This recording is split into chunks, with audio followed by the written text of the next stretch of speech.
Hello, everybody. My name is Jim Farmer. I'm the festival director of Out on Film, Atlanta's LGBTQ film festival. This is our 36th year, and we have some amazing programming this year. As always, we have some great documentaries. One of our absolute favorites is Jewel, A Just Vision. I'm going to read a brief description of the film, and then we're going to talk to the director and the amazing subject of the film.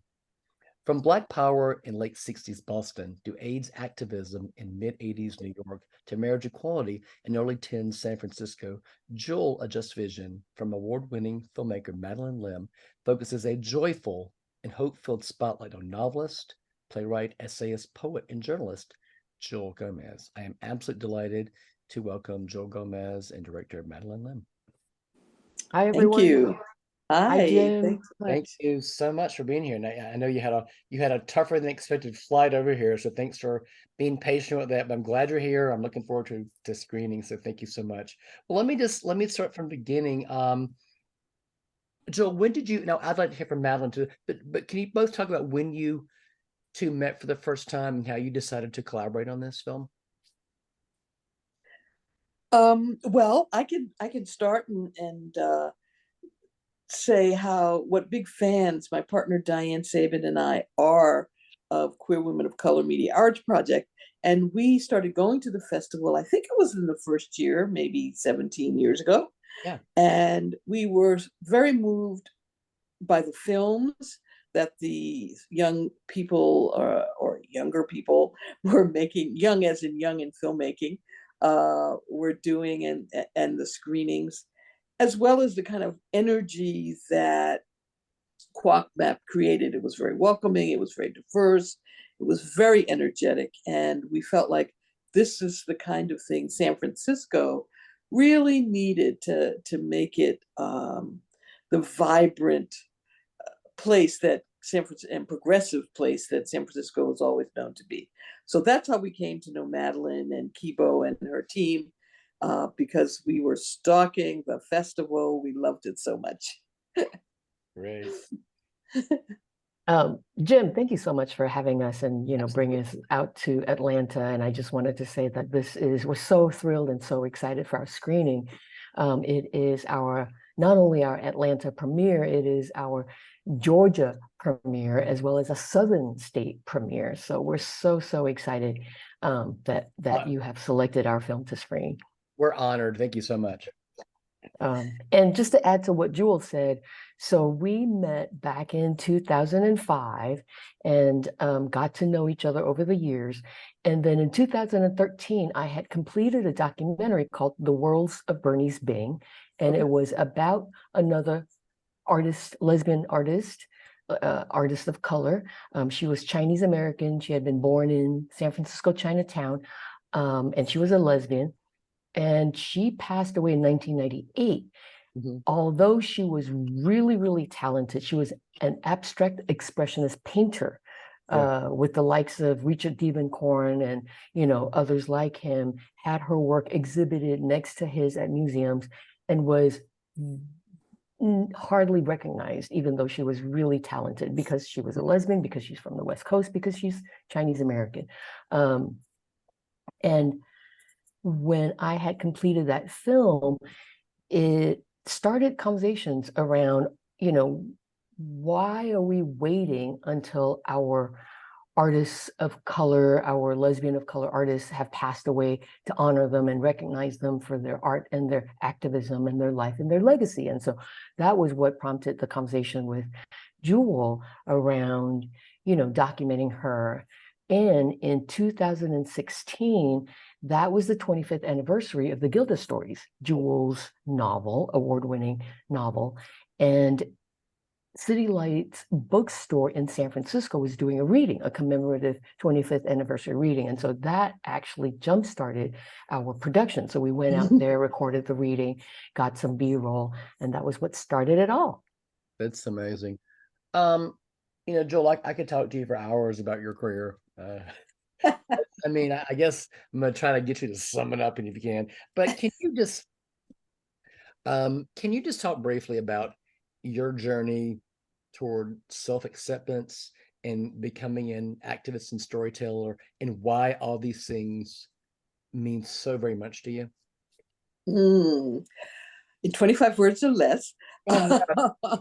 You can do more than 25. No, I'm just I I believe I owe a lot to the period in which I was growing up, which was ripe with activism, civil rights movement, Black arts movement, anti-war movement, women's movement. So I was growing up at a time where the energy was in the air for social change, and sure. it was a part of my life. Um, my family, I was raised by my great grandmother. Mhm. So I got a sense from her of the importance of history that was infused in my growing up just by listening to her talk about her childhood. My great grandmother's daughter, my grandmother also had wonderful stories to tell about her growing up and being in vaudeville. And so I got this sense of women and strength and independence really conveyed to me without any kind of lectures. It was just part of my daily shaping, Mhm. really. Um, and my father was also a great storyteller, so I would visit him, and he was a charming man who taught me that there was a way that men could be in the world and not be oppressive and brutal. He was one of the gentlest yet charming ladies' man I ever met. Um, so I think I was shaped by a lot of these things as a young person, and they just created the politics of who I was, and those movements really gave me a sense of belonging in the stream of history, and Mhm. that I had a place in that stream of history. Um, I think I was fortunate. Right time, right place, right family. What would you say has been most meaningful to you professionally? Oh my goodness. Wow. Professionally, I feel professionally as an artist, having written the Gilda stories, which has had so much meaning for people for over 30 years now, uh, I feel like if I never write another thing, I will have done something really valuable. Of course, I'm not writing, but I would say at the same time, my play about James Baldwin, Yeah. Waiting for Giovanni, is my other accomplishment I feel quite strongly about. Yeah. The energy that went into the creation of that with my friend Harry Waters Jr., and the product, I think really touched people. And I think reawakened people to James Baldwin's legacy. And I feel very proud of that as well. Thank you for all that and for so much. Madeline, can I talk to you? I mean, can you talk just a little bit about founding Queer Women of Color Media Arts Project and its success and and how that has sort of shaped what you've done over the last decade or so? Sure. I had completed a documentary in 1997, Mhm. and I was on the International Film Festival circuit with that film. You know, it screened at LGBTQ film festivals, it screened at people of color film festivals, art film festivals, human rights film festivals. And at each of those film festivals, I found myself to be among one handful of queer women of color filmmakers. And Mhm. so that was when it occurred to me that, well, where are we? And if we're not here with our films, then who's making films about our communities, our lives, our experiences?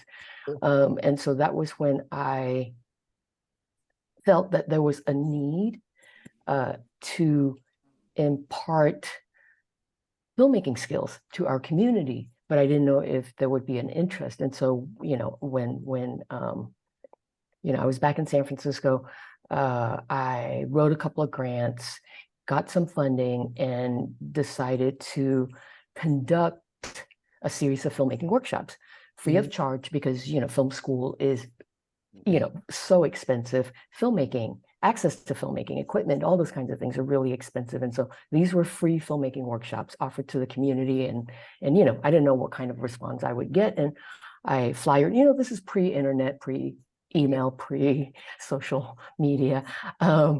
And it turned out there was a waiting list for 2.5 years. And so that really, our series of filmmaking workshops is the heart of QuackMap.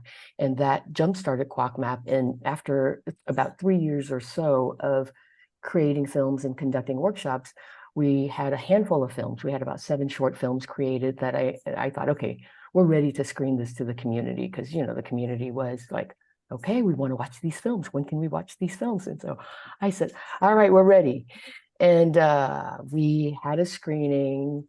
Capacity was beyond full. There was a line out the door, down the stairs, around the block. And I was like, okay, so, maybe we should do a couple of screenings and begin an annual film festival. And so that was how QuackMap started, our Queer Women of Color Film Festival, actually in 2005. So yeah, that was the founding of QuackMap. And I think for me, my community building stems from having felt very isolated and alone as a teenager, as a queer teenager growing up in Singapore. And, really, really got to a place where I felt so hopeless. I did not want to be here anymore. And so, managing to overcome that, and that really very deeply informs my community building, is really about ending that isolation and alienation for those who come behind us. Exactly. I want to talk to both of you about representation. Obviously, in the stories that you tell, Jewelle, obviously, in the films that you make, in the stories that you tell, Madeleine, representation, it's so important. But can you just sort of reiterate why it's so important to tell the stories that you're telling and reach audiences? Because I remember when I was growing up, I saw virtually nobody I could identify with, and when I did start seeing people, it was, the first LGBTQ movie I saw was Cruising, about serial killers killing gay men. I was like, dear God. And then we sort of segued into the AIDS era, where everybody had to die, and it was really little later where I could see people that I can identify with and realize that there could be happy endings. But can you talk about why representation is so important in your work and why it's still needed right now, but for both of you? Well, I would start by saying, as I gotten older, I've learned that statistically, loneliness and isolation is the most dangerous thing for older people to live with. Medical and psychological studies have shown this. We don't have those studies for younger people, but we know that this is true. Younger people, queer people who are trying to find out who they are, if they can see no reflections of themselves, they often end up in really bad places. Sure. And, for my generation, that was often ending up in bars, because those were the only social situations you could go to. So ending one's life with alcoholism, because that was the only place you could meet people that were like you. So I think social isolation is such a danger for lesbians, that being out and creating a place where lesbians can see ourselves and feel like we're part of a community, a queer community, or in my case, a vampire community that is enduring and supportive. I can't tell you, it's not just so that you have friends. It's more than simply having friends. It's a sense of connectivity and hope, so that you are not dealing with life on your own.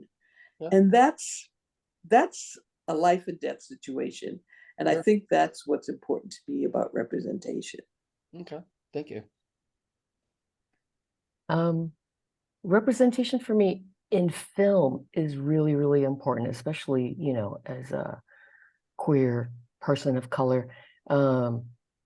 you know, the history here in the United States with the Motion Picture Production Code, you know, which started in 1930, basically said, you know, if you have a gay character in a film, you know, even if the gay character turns over a new leaf, they cannot be alive, you know, at the end of the film, which is why for decades, I mean, for a good 50 years, we had films, if we had homosexual characters, they were all dead, murdered, or committed suicide at the end of it. And you know, even now that tradition continues, you know, even with Brokeback Mountain or Boys Don't Cry or, you know, any number of films. And so, not to say that all of our LGBTQ films have to have a happy ending, but you know, it's not a bad thing after 50 years of, you know, being dead, murdered, or committed suicide, dead by suicide. But so representation for me in terms of authentic, real life experiences where, you know, as queer folks, we, you know, we dream of our ideal vacation or our ideal, you know, family, or, you know, comedy or action like Debs, or, you know, by Angela Robinson, which was hilarious because that was back when, you know, you did not see women doing action and comedy in the same film, right? So representation in terms of all the ways that we are, whether we're silly, whether we're serious, you know, our dreams, our hopes, our tragedy, I think is really, really important. Yeah, just to say that. Okay. Thank you too very much And and I think just to, you know, the point that you brought up, Jim, about, you know, the fact that Jewelle's plays especially is about gay LGBTQ characters. You know, it's about James Baldwin, it's about Lorraine Hansberry, it's about, you know, and you know, so Jewelle is documenting LGBTQ characters, and I, in my films, you know, I'm trying to document, you know, like Bernice Bing, Jewelle Gomez, you know, and so it's sort of, as artists, in a way, we're uplifting queer artists whose shoulders we stand on, really. Thank you so much for that. Jewel of Just Vision makes its southern premiere September 29th at 7 p.m. at Outfront Theater Company, and then we'll have a brief streaming window as well. I'm so excited about the screening, especially to be able to have Jewelle Gomez and Madeleine Lim down here. I cannot wait. Thank you both so much for the work you've done over the decades. Thank you for this film, and I cannot wait to share it with Atlanta audiences. Thank Thank you, you. Jim. Thank you, Jim. Thank you so much.